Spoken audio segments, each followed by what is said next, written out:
आगामी लोकसभा चुनाव के लिए बीजेपी ने पीलीभीत से सांसद वरुण गांधी का टिकट काट दिया है।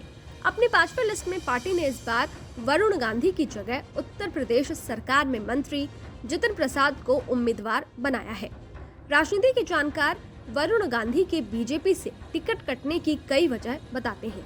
हालांकि वरुण गांधी का टिकट क्यों कटा, इसके पीछे की वजह क्या है, केंद्रीय मंत्री नितिन गडकरी ने एक निजी चैनल को दिए इंटरव्यू में बताया है।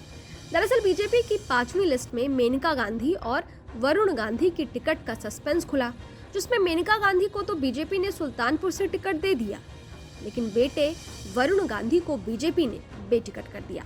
5वीं लिस्ट में मेनका और वरुण गांधी का सस्पेंस क्यों खुला, इस पर केंद्रीय मंत्री नितिन गडकरी ने कहा कि पहली लिस्ट राज्य के हिसाब से होती है, प्रदेश की टीम पार्लियामेंट्री बोर्ड के साथ चर्चा करती है, उसके अनुसार स्टेप बाय स्टेप फैसला होता है। ये बहुत स्वाभाविक पद्धति होती है।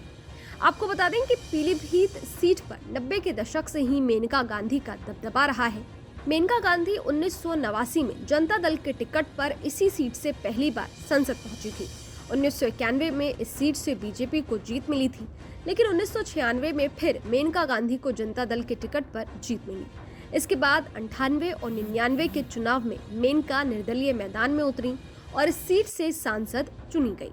साल 2004 में मेनका ने बीजेपी का दामन थामा और वो फिर चुनाव जीत गई, लेकिन साल 2009 के लोकसभा चुनाव में बीजेपी ने उन्हें आंवला से प्रत्याशी बनाया और पीलीभीत से उनके बेटे वरुण गांधी को मैदान में उतारा। वरुण गांधी पहली बार लोकसभा इसी सीट से गए, लेकिन साल 2014 में वरुण की जगह मेनका को बीजेपी ने मैदान में उतारा। वरुण गांधी को बीजेपी ने सुल्तानपुर से टिकट दिया और वरुण यहां से चुनाव जीत गए।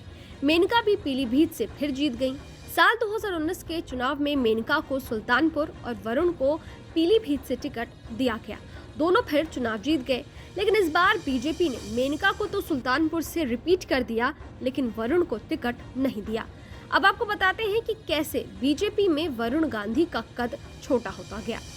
वरुण गांधी के पिछले कुछ सालों की अगर बात करें तो कभी उनकी छवि फायर ब्रांड नेता की बन रही थी, लेकिन साल 2016 के बाद हालात धीरे धीरे बदलने लगे। साल 2017 चुनाव से पहले 2016 में बीजेपी कार्यकारिणी की बैठक से पहले प्रयागराज में ना अपराध न भ्रष्टाचार, अब की बार बीजेपी सरकार के पोस्टर लगे थे। पार्टी ने इसे वरुण गांधी की ओर से खुद को सीएम फेस के तौर पर प्रोजेक्ट करने की कोशिश कैडर पॉलिटिक्स के खिलाफ माना। यूपी में योगी आदित्यनाथ के नेतृत्व वाली सरकार ने जब अमेठी में उनके पिता संजय गांधी के नाम पर अमेठी के अस्पताल का लाइसेंस सस्पेंड कर दिया था, योगी सरकार को इसे लेकर भी वरुण ने खूब घेरा था। वरुण एक बार एक साधु को लेकर मंच से ये भी कह चुके हैं कि साधु कभी भी सीएम बन सकता है। इसे भी उनकी ओर से सीएम योगी पर तंज के तौर पर लिया गया था। वरुण की इमेज ऐसे नेता की भी है जो किसी की नहीं सुनता। वरुण को कोई काबू नहीं कर पाया। वरुण को पार्टी ने साल 2016 में बतौर राष्ट्रीय महासचिव पश्चिम बंगाल में संगठन का काम भी सौंपा, लेकिन उन्होंने इसमें कोई रुचि नहीं ली। वरुण 2019 में पीलीभीत से सांसद निर्वाचित होने के बाद बीजेपी के आयोजन से दूरी बनाते गए और ये बात भी उनके खिलाफ गई। वरुण गांधी के आगे की सियासी राह क्या होगी, चर्चा इसे लेकर भी हो रही है। कोई वरुण के निर्दलीय लड़ने की संभावना जता रहा है तो कोई कांग्रेस से लड़ने की सलाह दे रहा है। सोशल मीडिया पर भी अलग ही डिबेट चल रही है। सोशल मीडिया पर तो लोग वरुण को ये सलाह भी देने लगे हैं कि वो अब गांधी परिवार यानी कांग्रेस की ओर लौट जाएं। खैर, पीलीभीत से बेटिकट हुए वरुण का अगला कदम क्या होगा, इसे लेकर वरुण या उनके समर्थकों की ओर से कोई आधिकारिक बयान नहीं आया है। आपको क्या लगता है, कमेंट बॉक्स में जरूर बताइएगा। देखते रहिए न्यूज़ नेशन डिजिटल। शुक्रिया।